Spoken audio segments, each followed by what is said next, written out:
Hello and namaste. I'm Devina Gupta, and you're on Work Life India on the BBC, a show that looks into everything that we do in our lives and the work we do. This session is from the World Economic Forum. We are at the India Economic Summit, which is being organized by the World Economic Forum and also the Confederation of the Indian Industries. Now, did you know that India ranks 57 at the Global Innovation Index? Well, that's right. And as Indian government is also pushing for more and more scientists to take the leap, are we leaving women scientists behind? So we are asking, what's holding women back in the field of science?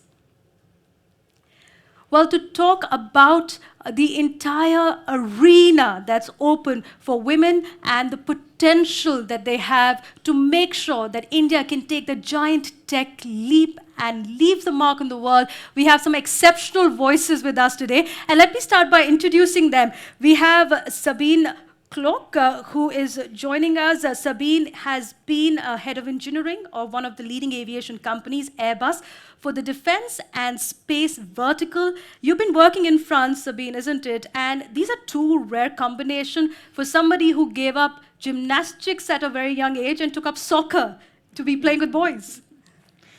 Yes, actually, that's right. I have been playing soccer, and that was maybe part of the things which made it for me. I had the privilege to be brought up in total equality. I had a bigger brother, and I was just always following him. And the second thing which maybe made it was, yes, we moved house quite a lot of times, and then I was always different. And I put it always on this. Maybe there was something else as well. Well, we'll talk all about that, but welcome.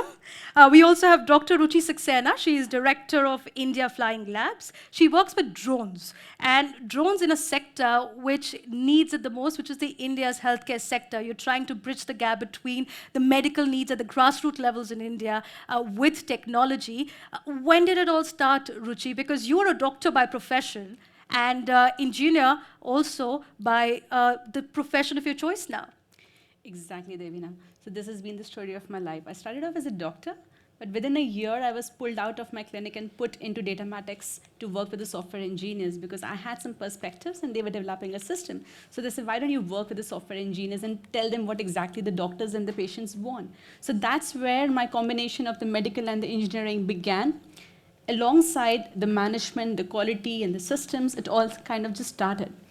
The transformation happened when I got married in 2009. My husband is from Nepal, and that's where I kind of transported from Mumbai to a place in the far west of Nepal.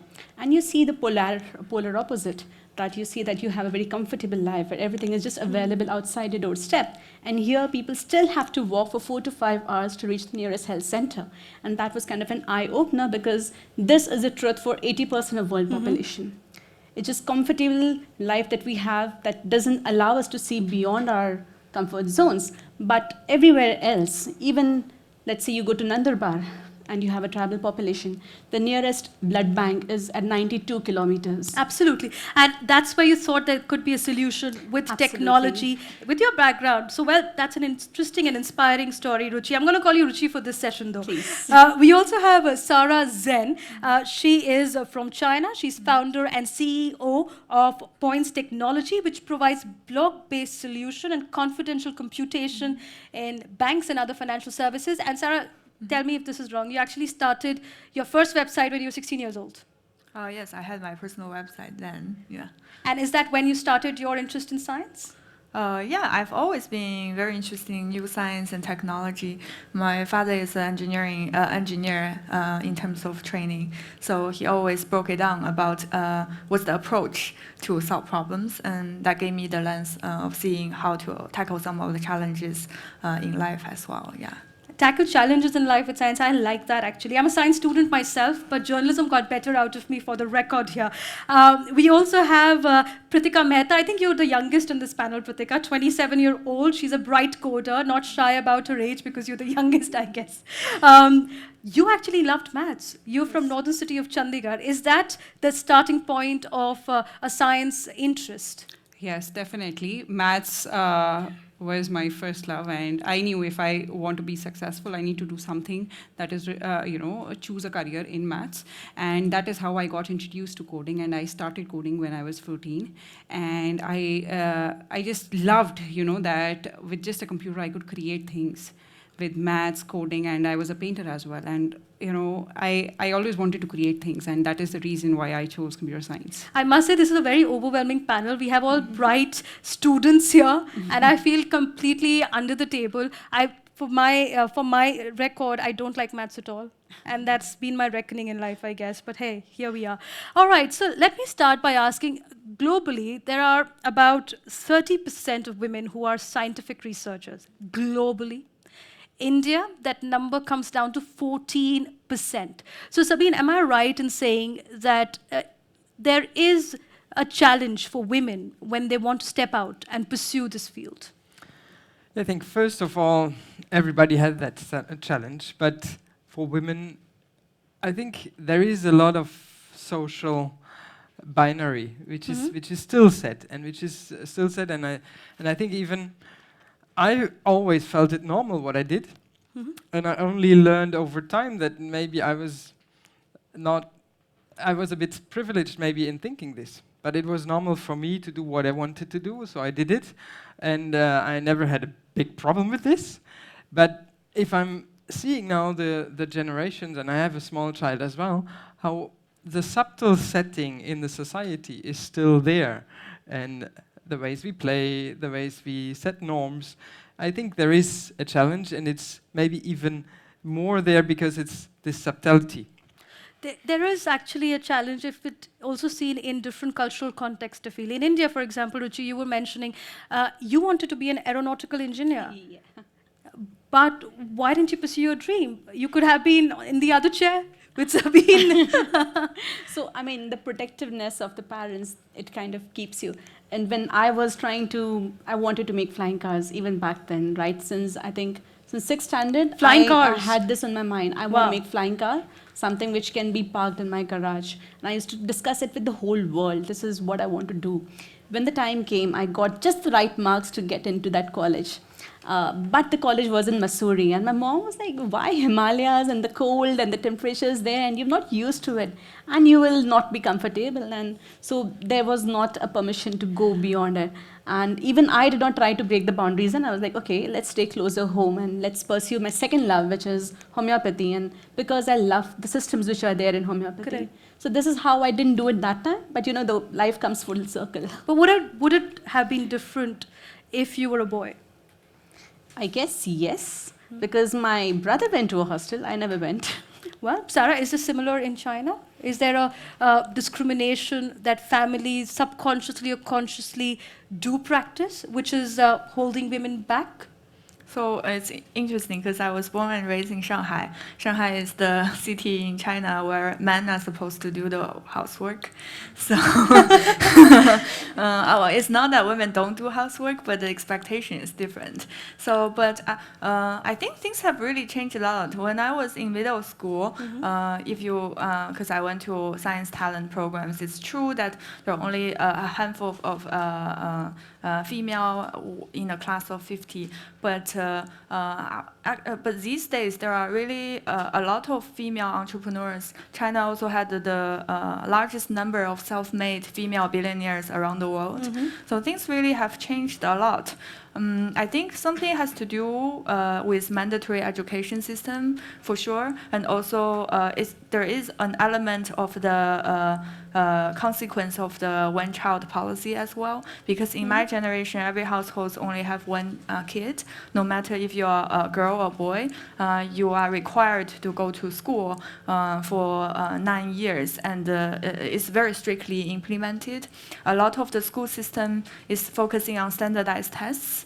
So even if there is some level of assumptions, maybe male are better at science and engineering, but when the grades come out, it's very loud and clear. Objectively, some of the girls are ranking top of the class. And because the admission criteria is all about the scores, so there's always a pretty fair balance about how to you pursue that. I think, and also seeing the role models around the society, I really think things have changed a lot. We take a much less gendered lens in seeing what you can accomplish in life. Well, let me add to that. A data from UNESCO, actually, which was compiled between 2014 and 16, says that only 30% of female students around the world select STEM, which is science, technology, engineering, and maths. Field of higher education, maths and stats, have only 5% women. And Pritika, what is it that stops women from choosing these fields? Because you were the one who liked it, but your peers actually did not. So what is it that is an initial hesitancy in the mind? And is it also because of certain gender stereotyping that we see in our society? Yes. So when it comes to machine learning, it is a comparatively newer field, and when it comes to careers for girls, I would say majority of the households, the parents are the ones who decide what the girl is going to do and what she's not going to do. So they always want to have a safe career for their daughter. So yes, that is one a thing that stops more and more women taking more risks and trying new things in terms of data and STEM. And then when it comes to stereotypes, yes, a lot of women, when I was in college, 50% of my class had girls. But now if you see that how many of those girls are continuing their career as an IT person, I would say hardly 5%. But it's interesting what you said, safer careers. What does that mean, safer careers? Safer careers is like, in India, a women opting for being a doctor or a teacher is considered a safer option, as in what I have heard in the society is it would be easier for you to find a groom, and the acceptance in the society will be higher. This is the real truth. This is what. Let's take a sample from the audience, because I could hear some muffling around there, clearly from the men's side. But do you feel this is actually true in India, that women are often persuaded when they are girls to take careers, as Pritika said, which are safer, so that they can find a groom? Yes, we have the lady in the blue in the front who wants to answer. Yes, ma'am, if you could please stand up and introduce yourself. My name is Urvashi Sani, and I'll corroborate that I know when I was in grade 9, and I filled in my form. We were asked to choose at that time between a science stream or a humanities, and I filled in science. And my father tore the form, saying that no, girls don't take science. And in terms of safer, I think what he meant, even doctor, that it takes too long and it will be too late for you to get married. So what actually happens in India is that marriage is the big god, which will determine what girls can do or cannot do. This is not a decision they take. And the other thing, I run schools, and I know that the teachers sometimes have been discouraging girls from taking math and science and saying that it's too difficult. And there I think what is happening is that there is an over-mystifying of math and science and over-glorifying, which I really think is unfair. So the way we dealt with it was saying that, it's like any other subject. It's as difficult or as easy as any other subject, and anybody can do it. And so the fact is that, first of all, it's not so difficult. It's like anything else. I'm taking my maths tuitions from you, yes. Yeah, and secondly, I want to get back to it. And secondly, to make sure, and again, then deconstructing the stereotype. Okay. That it's not as though girls are less smart. In fact, they are smarter. Absolutely. But more importantly, you don't need to be so smart to take maths and science. Anybody can do it. So that's the way we deal with it. But in India, definitely, one of it is because of marriage is almost compulsory for all girls, and somehow it will take too long, and it will take you away from the home. And the other thing is that women are expected to carry the burden of household chores. Boys are not expected to do it, unlike Shanghai. Well, let me get the male perspective here. Anybody here who would like to add on to what she said, that men actually do not participate equally in household work? What are the men here saying? Do you participate equally in household work? Yes, I can see Sabine giving an indication. Come on. Any man who would like to actually defend themselves and saying, no, we actually do it. Yes, please, can we have the mic here in the front, please? Cook. Oh, well, she's testifying. The gentleman with the green tie. Yes, please. Hello, my name is Alberto Gutierrez. I'm working also in Airbus, and yes, I do. I like cooking. I'm the one that is cooking at home, and with my wife we share 50. I mean, we don't make calculation about how much everyone contribute. Everybody is doing what is doing best. Well, I just heard the comment. He's not Indian, but well done, sir. I will applaud you, and I hope the groom that I'm looking for has some qualities that you have. But Sabine, I remember having this discussion with you where you said that, yes, there is a sense in which girls are asked to play with Barbies. Boys are asked to play with G.I. Joes. If it's about fixing a washing machine, it's always a man. If it's about washing clothes, it's a woman. So are we being conditioned in a way so that women are always looking for softer choices? Or is it changing? I think it's, on one hand, it's changing in our minds, but on the other hand, if you look at the big industry for playing goods, the Legos, there is a lot of different choices, but there is still a very much distinct area for the women choices, and another one which is very much different for the boys. So this is what I meant with subtle. It's not so much visible, but finally it is. And this is actually paving the way. So it's really like stepping back at each step and to see, okay, how can I ask my child to question these things? Ruchi, you're also a mother, and did you face problems when you were pregnant and expecting a child and continuing with the job, and at a time when you wanted support of your organization to be the scientist that you are, and they said, sorry, it's not a concern. Was there support, or it was the other way around? Yeah, I mean, as you heard me, yeah, it was the other way around. So I was doing like great things in my organization, and we were planning a child as well, and the contract was supposed to be renewed. So I just requested a place closer to my house, an office closer to my house, where I can go and I don't have to travel in the local train of Mumbai and then reach a place. But I was like bluntly refused. No, we're not giving you an exception. So then I decided to just discontinue and go on my own way as a consultant, as a private consultant. That kind of got me the next few leaps in my career as well, because I learned about Lean Six Sigma. I worked as a quality auditor. I worked as a consultant, as a trainer. It got me several more leaps by just leaving that comfort zone out. But that was the option. You weren't actually given an option. You had to leave the job, which you took it as an opportunity to learn more and upgrade your skill set. In fact, in pregnancy, we hope that if my salary continues, I'm kind of securing my child's career. You know, I have something to look back on. But that support system was taken away. Sarah, is this similar to when you are planning a child, and if they are these sort of, is it a norm in China as well that you expect the woman to perhaps sacrifice a career for a child, or is the system more accommodating? So I think, as a matter of fact, women spend more time taking care of their babies in general. But I think in society there's a lot more discussions around how to more evenly balance the workload.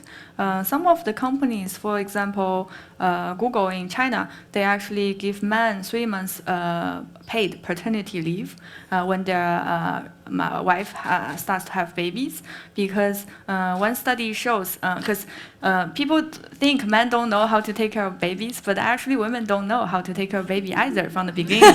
Well, is that in the first 3 months, from a personal experience, yes, never had time and opportunity to expose to the learning curve, and by the time then women like try to YouTube and listen to their mother-in-law and study all the skills. Then men were like, okay, we're all good. Now you have learned, and I don't know how to do this. So having paternity leave actually gives the equal opportunity to enjoy the benefits and learn how to take care of the baby together, and also it's very rewarding for both men and women. So I think that's very important. Yeah. Interesting, because Sabine, you actually mentioned in France there is a similar cultural expectation of women to balance and lead a double weight life.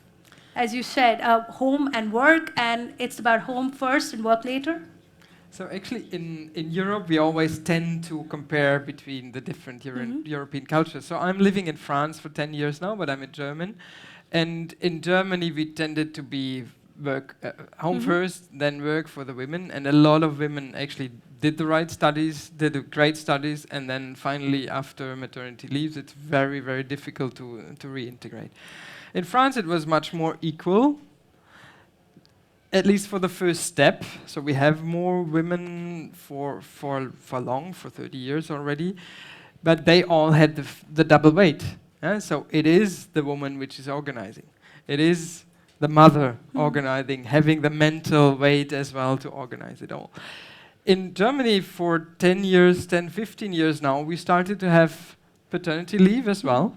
And it was a bit forced by our chancellor to really make it a habit, which first of all brought everybody family holidays, long family holidays for a lot of them. But there's a lot as well which this brought the discussion into it. Okay. And this is actually, I think it's still like everybody has to find the good way for himself and herself.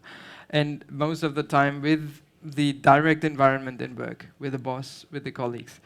And I have to say, yes, I took much longer to have my first child than maybe I would have done. Well, a lot of women are delaying marriages. In India, is it true, Pritika, that marriage decision that would have been a norm, perhaps 27 years of age, most of the women are expected to get married and now delaying it? They want to be keeping their career first. And is it a tough choice when you're a scientist as well? Because then, obviously, you are an intellectual person looking for somebody to match your skill set. And is that a hindrance sometimes when you go and meet people? So yes, age in India, especially for girls, oh my God, it's a huge barrier when it comes to career. So at 25, you're expected to get married, and then at 27, 28, you're expected to have the child. So I think with the urban generation, today men are supportive, but not everybody. You find men who think differently, who think yes, the women should be equal and we should divide our responsibilities equally. So there is change happening, but at a very slower pace. So okay. Yeah. Okay. What about pay gap? I mean, do we feel in the room that there is a genuine pay gap in the science field? Any takers? Show of hands, perhaps? Anybody who feels that there is a pay gap between men and women when it comes to different fields in science? Yes? Okay. The lady in the green kurta, please. In the front. Yes. Ma'am. If you can introduce yourself and please tell us. Yeah, hi, I'm Kalyani. I don't think this parity is existing even outside science. I think it's across. Okay, and it's also the proverbial glass ceiling does exist. Like for example, I've taken a sabbatical for 9 years. So whenever I go back, a female HR consultant says, "Was it your maternity break?" I said, "No, I've had 2 kids, but this is a very informed decision that I want to be with my children while they are growing up." That's not recognized as a valid reason for you to take a break. So one is pay, the other is when you're returning professionals, they're not taking it very seriously. And okay, for example, I work as a food blogger. I've been running my blog for 9 years. And they say, food blogger, okay, is that a profession? Okay, so, I mean, it's not taken very seriously, but so we only have these representations of few corporates wanting to take returning professionals. And it's not across science. For example, I'm not a science graduate, but I love science as a subject, yes, which is why I'm here as well. But the fact remains that not many corporates in India are very open to taking non-science graduates or, for example, management professionals to go back to the drawing board. Okay. Okay, I'm trying to focus a little bit on the pay gap aspect that you mentioned because according to the World Economic Forum report itself, it's going to take 108 years to bridge that for women and men in any field, as you rightly said. There is a campaign right now in the UK where 100 business women have come together. They're calling it Me Too Pay, which means that they're demanding equal pay. What's the situation in the science field? Sabine, is there a pay gap in the field that you're in? No, I think objectively there is one. I mean, for me personally, I cannot say, yes, I'm less paid than my colleagues. I cannot at all tell it. But objectively, we do actually do statistics. And this is basically, we take an average pay and the gap is existing. But what about the other things? When you walk in a room, there are all men at the table, and there is a subtle hint of misogyny in the room, and you have to fight your way to make your point. Does that happen? Does that happen often? I mean, in my career, I always felt, yes, there is a bit more challenge in the beginning. They would all ask a couple of more questions, but once this is over, then it was Okay, even Sarah, what easier. about you? Did you feel that there is a hint of misogyny when there are customers who are speaking to you? If there was a man, they would have had perhaps not asked these questions. It would have been easier for them to trust. Possible, but I think we try to stay on the objective things, right? Just answer the questions and try to provide evidence and proof. And also, it's not my problem. I like that answer. But what do you do then? What are the solutions? Ruchi, what should one do when you're in a situation? It's a room full of BlackBerry men, as they say, black coats, and they're all staring at you and trying to intimidate you. How do you hold on your own? What do you rely on? And how do you ensure that your voice is heard in the room? So for me, being independent for the last almost 6-7 years now, being my own boss and probably being a boss of many other people, or probably just leading a team of collaborators. And mostly in my pictures over the last 1 year, you will see me as the only girl with all 7-8 men or a whole room full of men. It happens. It happens especially in robotics when you're talking drones. So in that case, I don't really mind. Even if they're checking me out, I don't care. So I continue doing what I'm doing, and my brain is my best support in that case. My words are my strength, and my personality is what takes me further. Absolutely. Well, but Pritika, have you ever felt nervous in such situations? Yes, so I'll share a small story with you. So I run my own company, and I came across this very big shot investor from India, and I was sharing with him my journey that I returned from US, and he's like, "Oh, you missed your family. That's why you came back from US?" I'm like, "No." I wanted to run my own business, and I saw the potential in the Indian market, and that is the reason why I came back to India. And he was not the only one, A lot to of make people such asked, yeah. statements. Yeah, everybody assumed, because I was missing my family, and that was the reason. But when I ask my male friends, who also returned from India to start their business, they said no. Nobody asked. Nobody asked. In fact, they say, "Oh, you are so determined and ambitious that you left your high-paying job in the US to come back to India." So just look at, the bias there is. Women, it is very unusual for them to think of women as being ambitious.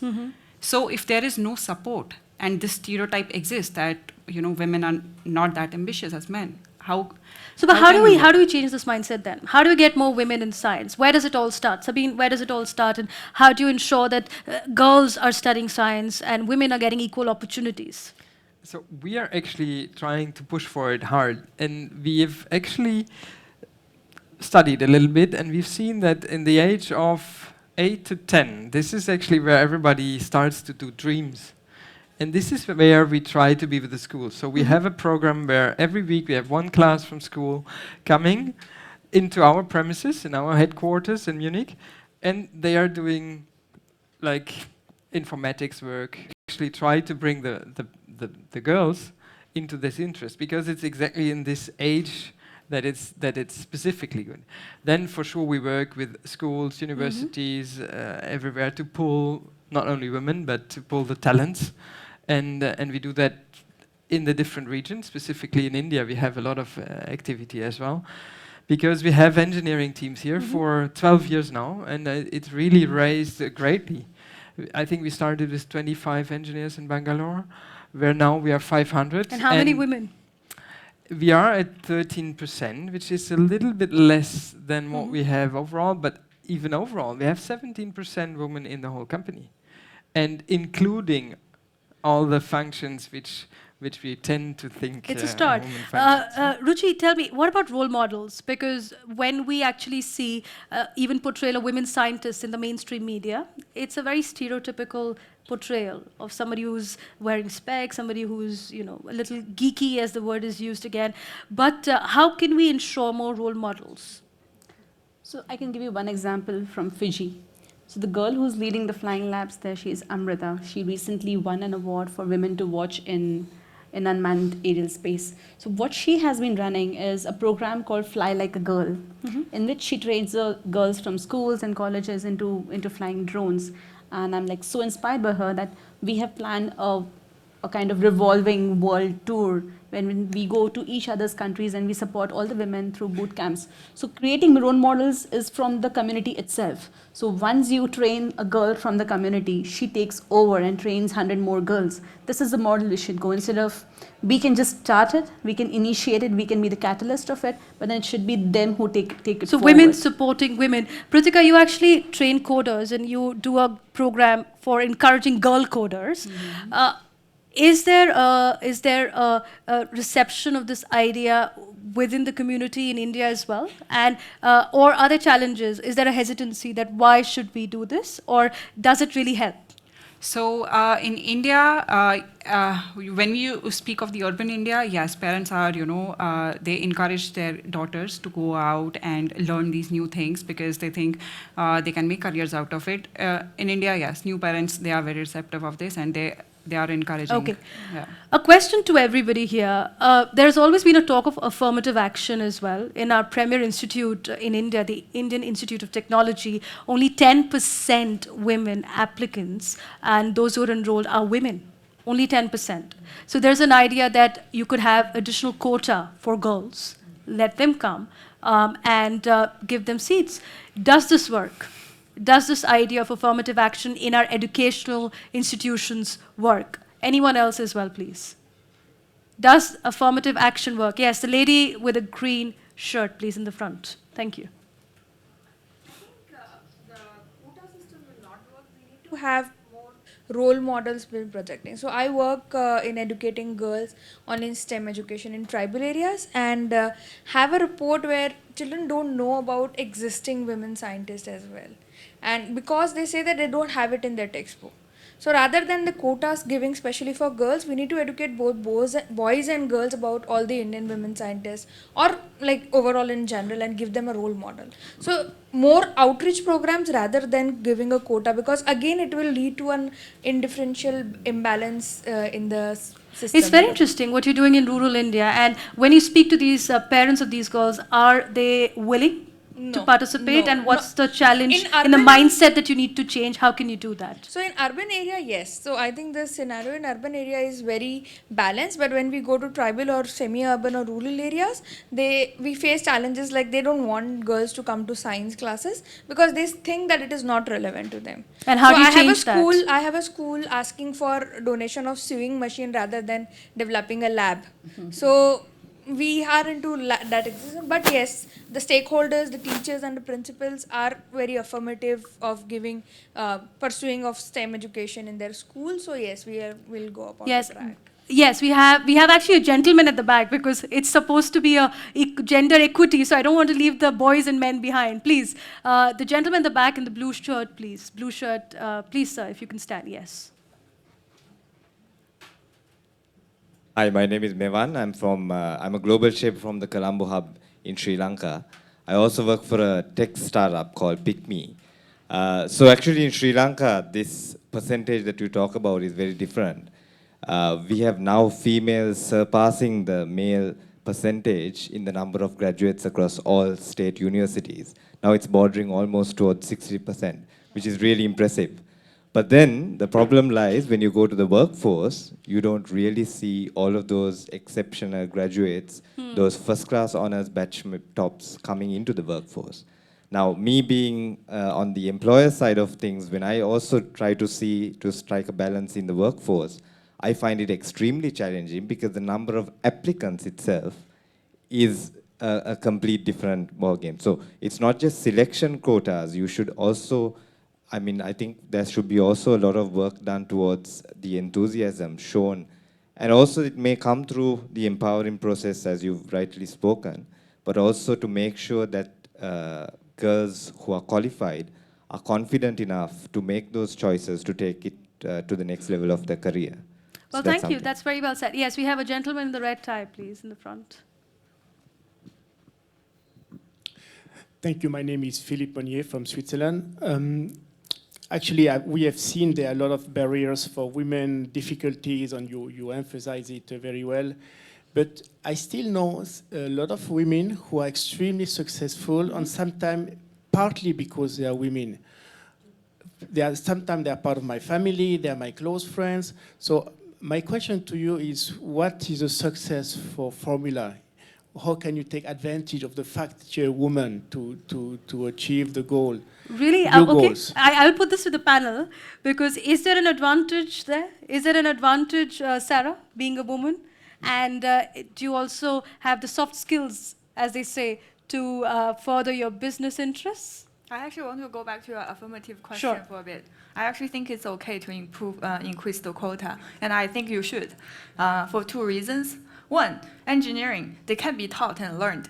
It's not rocket science. With proper practice, you can learn math, okay? So increasing the quota will not lead to educating a lot of people who cannot do the job. Two, digital divide is so important. Tech is going to be the highest paying jobs in India, I believe. So improving the gender equality by providing more supply to the workforce is very critical from the beginning. All right, thank you. I really like to So, yes, come to Sabine. this as well. Yes. Then, because for sure, in a big company like ours, we have that discussion for long, and we had it for long. Do we put quota, yes or no? Us, the women first, were all against it, because we said, no, we want to be loved because we do our things, and we want to have the positions because we have done our work. So then, at least my opinion evolved, and actually we evolved. So I think we have to take it from the bottom, so we start with the children and so on, but we also have to take it from the top. So then came the question, okay, how do we rise executives? Nobody wants. Then the question came, no, but we don't have any women who would apply for a job, who would be ready for a job. Then we put a first quota on. We said for each executive or managerial job, we put at least one woman in the shortlist. Then first of all, HR said, oh, we don't have any. But this evolved very quickly, and all of a sudden, we do have people there, and then we manage as well to choose them when they are good. Yeah, we still choose on the criteria, but we help visibility. So this helped, and by that, I think we came to a point as well where we said, yes, quota in a phase needs to be there really to pull it and to push it. Okay, a quick dip poll here. Yes, I'll come to you. A quick dip poll here. How many people feel that there should be an affirmative quota for women in universities and in employments? Yes? Okay. That's really a minority in the room at the moment. So Sabine, you've got some tough negotiations to do to convince this room at least. But I want to pick on the gentleman's question as well. Ruchi, perhaps you can take this as well. That is there also an advantage of being a woman scientist? I would like to ask you, sir. I mean, do you find women to be very different from men in the way, at least the way we think or the way we ideate or the way we come up with solutions? Do you find some kind of difference in that? Or you find it's the same, no matter a manager, a women manager or a man manager, doesn't make a difference? In science, I don't really. So if you could take the mic, please. Yeah. And if you could stand up again, and we were just capturing the reaction, yes. In science, I don't really know. In management, I would say yes, because there are different, I would say, experiences. I would say, in average, I would say yes, a little bit different. But in the positive way, not in the negative way. So what I have found myself is, for example, when we are having a debate about a topic, let's say you want to invest in a particular community or we don't want to invest, or should we have a radius of service only to this much or should we include this much? So what I've seen is, I don't know if it's about men or women or it's just individual differences, but when it comes to hard profit hitting, or it's about the soft, the caring, the empathy part of it. So we women tend to think a bit more on the community empathy side that, oh, come on, how can you just miss out this community who's living on this edge of your circle?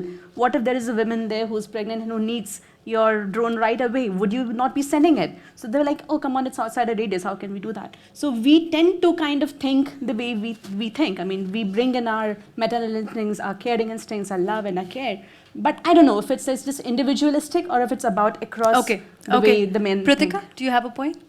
Yeah, I think for women, we constantly need to fight the system. We need to prove ourselves constantly that we deserve it. That's why we are here, and not because, we are women. So, sir, I would disagree there. Okay. Yeah. This is really what I felt. Yes, that Sabine. once you have women there, and because there are so few, they have needed to fight. They needed to find their way. They needed to go for it. And this is actually when I once really found, whenever I got a woman's CV, and then qualification was the same, but you could have that extra on top, and that was actually making the difference. Well, that's interesting. Any more solutions? I want to throw it open to the audience. Yes, the lady in the black there, please. Any more solutions? And then the lady in a beautiful grey sari. Yes. Hi, so I'm Pari, and I'm actually a global shaper as well from the Singapore hub. And the thing that you said, Ruchi, you spoke about how you didn't go to college because the hostel was bad. I think quotas are great, but quotas, no matter what you do, there's still going to be brain drain. I went abroad to study because there's not enough infrastructure here to support me. So hostel, safety. Why did I go to Singapore? It's because it's safe. There's a place for me to stay in a hostel. So if the government or if the corporates could actually develop the infrastructure as well in these colleges, then maybe an IIT will see more women there. The Indian Institute of Technology is what you say. Pritika, you have a point because you actually went to the US for your higher studies. Is it because there was no availability of courses here or dearth of colleges? And again, the point that lady made about safety for women in colleges here. I think both. First of all, yes, it was safer for me to. So my parents considered that going to US is a better choice than going to somewhere in India outside home. So that is one part. And you studied AI, if I'm not wrong, artificial intelligence there, and the course is it available in India? Yeah. So it is available, but then when you look at the the amount of money spent on research in India, it is, to be honest, nothing. There is no reward for, there was no reward for me to pursue my research or master's here. So America was my first option. And just like me, there are millions of Indians, who choose America, Germany, or any Western nation to pursue research. Because the government, or, we do not have the ecosystem where research is rewarded, where we see an outcome of our research. So yes. So government policies, intervention is needed. Sarah, how do you feel about that? Are there more opportunities in China for women researchers, funding which is easily available, infrastructure if they want to pursue their interest?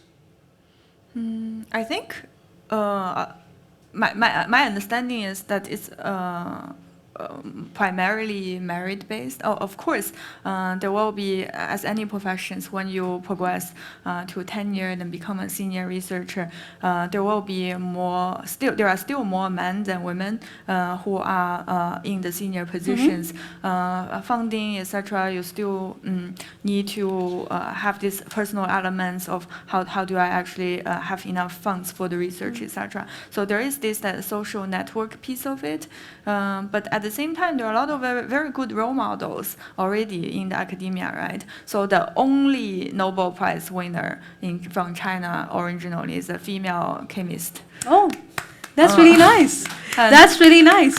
The only of the entire country, of the entire history of PRC. We need more of them, definitely. In fact, on topic of that, according to a recent research by UK's Intellectual Property Office, women inventors account for just under 13% of patent applications. And a major reason also is because, again, as you said, sometimes it's called a Matilda effect. Now, a Matilda effect is when you do not get credit which is due to you. And are women suffering from Matilda effect, Sabine, in terms of getting grants, research, money? Should there be more accessible? Does government need to do more? I think what is really changing now is consciousness on the one side, but then as well, it's really the society. The hunger is there in the younger generations, and I'm mentoring one of our female talents here in India. I'm mentoring as well a man, not exactly the same generation, but there is such a hunger and ambition, and this is really making the difference. So I don't think we have to put it to the government. Yes, there needs to be some help, but it's now coming from the society as well. And then well, Nobel Prize, as you mentioned, Sarah, over 90% is only male. And that's a figure that needs to change. The lady in the gray, please. I have very short time left. Yes, ma'am. Yinfalone Barefoot College, I've spent the last 10 years training illiterate and semi-literate women to be solar engineers, and indeed delivering a STEM curriculum in rural areas throughout 13 states in India. There is no more empowering mechanism than technology and the mastery of any type of technology, be that digital or hardware. I am also a woman CEO in India, a white woman CEO in India, and I have found the staggering double standard of how women are perceived in roles of power, and I use that word in both its soft and harder senses, to be incredibly daunting. I recently wrote a very, very professional email to my board. One of my male board members wrote me back that I ought to be more compassionate and more mild. Now, I'm quite sure a male CEO would never receive a response from his board asking him to be more compassionate and mild when he was asking about a governance question. So it is precisely this that must shift for us in India, to be able to lead the way and open the way for women to assume roles where they can influence thought and influence the economics of the country Very in a well holistic said. way. Thank you. Thank you so much for sharing your experience. And as I wrap up this session, because we have another one after this, but I just want to take very quick comments from our panelists here who've been patiently sharing their stories. Sabine, starting from you, what advice would you give to a woman who is starting in your position and wants to reach your position? Starting in your position when you were young and wants to reach your position where you are right now. So it's just do your way, do it, do whatever you are liking, what your heart is at, and don't ask other questions. All right. What about you, Ruchi? How can women pursue their interest in science given our cultural context in India? Because a lot of times you're fighting these battles not with external but your own immediate family members. How do you convince them? I would just say that be fearless. That's very, very important. The confidence comes automatically once your fears are out of your way. And in case your upbringing or your cultural conditioning is forcing you to be fearful, then step out of the culture. I mean, it's important. Break the barriers, step out if you need to, but then you have to follow your goals very, very clearly. All right. And Sarah, these are bold, fearless, inspiring words, and I know difficult to match up to, believe me, for a closing comment, but I want to ask you this, that innovation, at the crux of it, is about inventing something new, an idea that doesn't let you sleep, and you're waking up to it every moment to make it possible. How do you overcome the real barriers of financials, for example? Funding, because you've so much talked about funding as well. How do you, and where are the avenues for somebody who is a woman who's looking for a creative idea to realize it? How do you realize it? So again, going back to my dad, right? He taught me to analyze things with an engineering mindset. So it's about probability, right? So if you keep trying, the compounded probability of success is actually very high. I love that. Aren't we going to go do that? And are there any avenues where you can search for funding ideas or funding donors? Is there a place that people can go to, or online portal or networking that they can do? Yeah, so right now the venture capital market in China is pretty developed. So there are a range of funds where you can go to present your ideas for fundraisings. So, but the challenge that I mentioned is the VC market really crashed over the past year. The amount of money raised by VC themselves year on year, this year compared to last year, is minus 90%. So it's a very, very difficult situation back home. But so where do you go? You still go back to them. You just keep trying. You keep trying, and the probability is higher. The compounded growth rate, the probability is very high. And also, yeah, if you actually do the math, so if it is 50-50 success failure, you keep trying upon a number of times, it's actually quite high. Use your calculator. So well, thanks. And that's an optimistic note. Last word to you, Pritika. How can women help women? Because a lot of times we see that if there are women CEOs and if there are women board members or women employees, a lot of times, and it is, again, differing from person to person, we see that there may not be the bonding or bonhomie that you would expect. How can women help women? So, in this context, I would say, being a woman, as I said, you need to continuously fight the system, especially in India where there are cultural norms. So one thing I would say is have the spirit to fight, because this is going to be very rewarding, not only for you, but for millions of other girls if you become a success. Just like Sania Mirza, once she became a success, parents started sending their daughters into sports. The same way, once you cross those barriers, you can achieve, you can inspire a lot of other girls to come and, so be a join the success workforce. yourself so that you inspire others. Yes. And once then you reach build that a position, ecosystem where, women can easily come and talk to you and share their stories. I think there is a huge need of such systems, such ecosystem where women can talk to other women and share their stories, because the challenges we face in the workforce is very different from what our male counterparts face. So having be a such support systems, system. yeah. Absolutely. Well, thank you all so much. Thank you all so much for being with us. Thank you for being a wonderful audience and taking part in all our questions. And thank you for sparing time. I can just say this, that, that when it comes to India's innovation, the big tech leap, the untapped potential of the women power that we witnessed today on this panel is just a minuscule part. There is a lot more that the half of the population can contribute in realizing the dream to make India an innovation hub. And all across the world as well, women scientists who are struggling hard, the words of inspiration heard here, I hope that you're hearing them as well and they inspire you. Thank you so much for being with us.